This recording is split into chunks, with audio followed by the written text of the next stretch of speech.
Hey guys, it's Trish here from Techniques by Trish. And I just wanted to show you something else that I've been doing lately. I've been doing a lot of coloring. Yes, I know it probably sounds like I'm a 4-year-old. I've been coloring. But I found these really cute stamps. They're actually by Sandy Lion, and I found them at Michael's. And I found them at the Michael's closest to me, but the ones by my in-laws, I couldn't find the girls' ones, and luckily I found the girl set near my house. This is the boy set, and I just thought, all the images on here are just so cute and so sweet. So I bought it, and then I was worried, and I thought, oh my god, what am I going to do with them, you know? Do I stamp them on, you know, green paper for the alligator and then just cut them out, or is that kind of boring? So, as much as I love Copic markers and the way they work just by video, I haven't even touched them yet, just by seeing them, it's just not within my price budget right now. So, what I had done a long time ago was I had bought the full set of the Sharpie markers as well as the Bic markets. And so I bought the full set. I think I bought them at Walmart. I think one of them had 24 and then the other one had maybe 16. And they were like 15 bucks each. I mean, compared to Copics, I mean, they're pennies.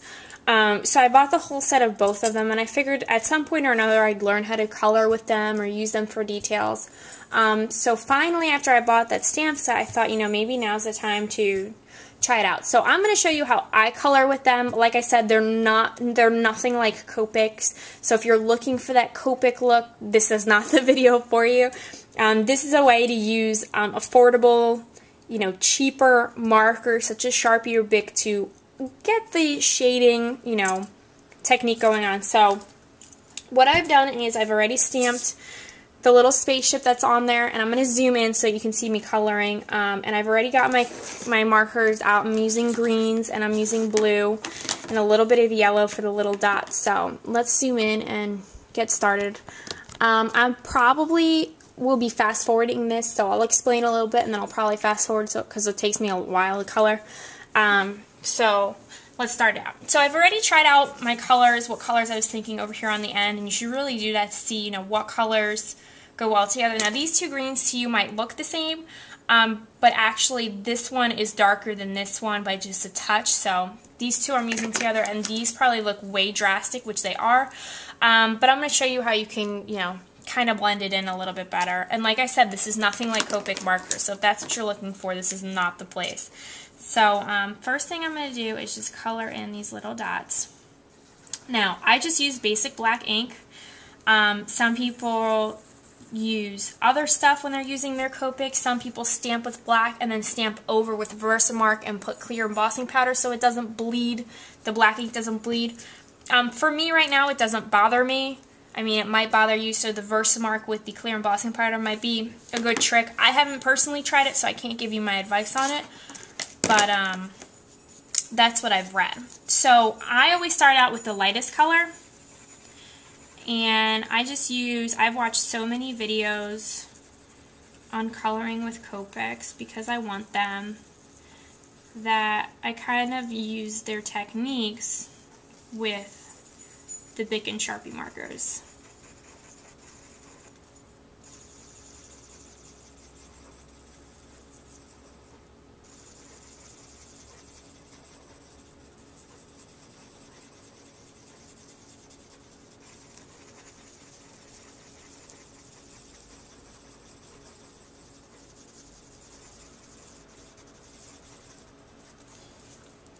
Okay, so we've gotten our lightest color down.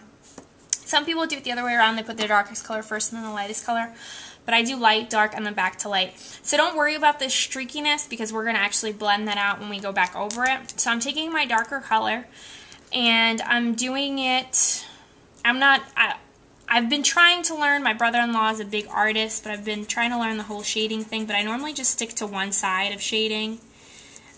So I'm going over it with my darker color, I'm just doing a little bit of a shading effect. And I actually did this one on a card that I sent to Christy at Scrap and 5 Little Cupcakes. And she loved it. She said I should do a video, so that's what I'm doing. I figured maybe some people might find it useful. If you don't, no big deal. So I've put my darker color down. I'm going to go back over with my lighter color, and you want to go over the darker part and blend into your lighter part.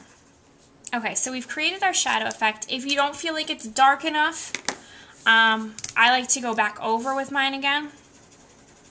And you can do this as many times as you want, as dark as you feel you need to be.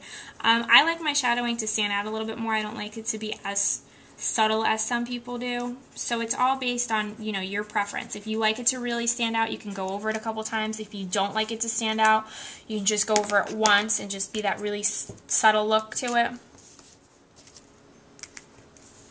Okay, for now I'm going to leave it. It is a little bit of a big contrast, so I might go back over it in a little bit. So now I'm going to do my blues, and I'm going to do the little bottom part of the spaceship.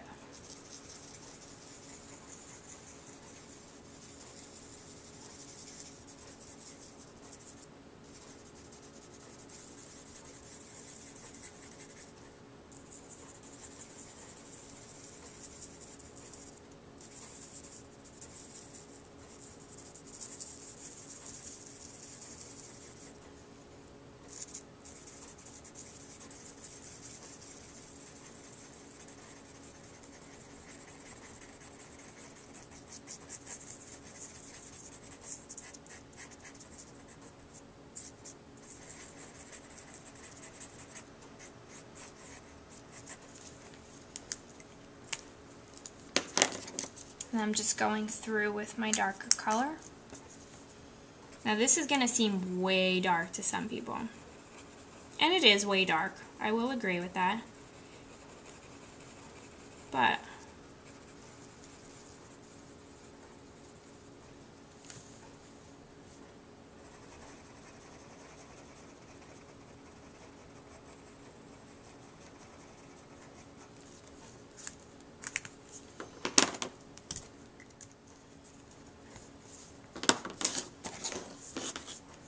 so there we have our little spaceship. Now I messed up a little bit on the top. I went over the whole thing with the darker color when I wanted to go over it with a lighter color. But you can see some of the shading with the blue, and they seem really different, like high contrast between the two of them. But, you know, you can work it out. Let me see for time. Okay, we're okay. I want to show you a few other ones that I've done. You've seen this elephant before. It was used on the spinner card, and I don't know if you can see, but you can see some of the shading around the paws and the legs and stuff. So that's one that I've done. I've also done the spaceship, which I really like. It's got a lot of contrast between the shading, but I think it came out really cute. It almost looks three-dimensional. And then this little lion. This one's hard to see because I didn't have a lighter brown. The planet. Now this planet has a big contrast because the two purples that I have are on totally opposite sides of the spectrum. But again, I don't have a problem with it. I liked it. And if you like it, then it's, you know, definitely try it out. The alligator. Just a little bit hard to see. You can see a little bit around here on the eyes and the feet. This turtle is absolutely precious. I just think he's absolutely adorable.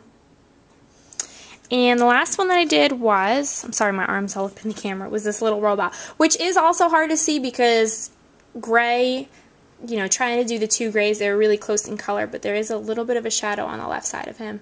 So I hope you guys enjoyed it, and you know, if right now Copics aren't within your budget, you know, maybe you'll consider doing Bics and Sharpies.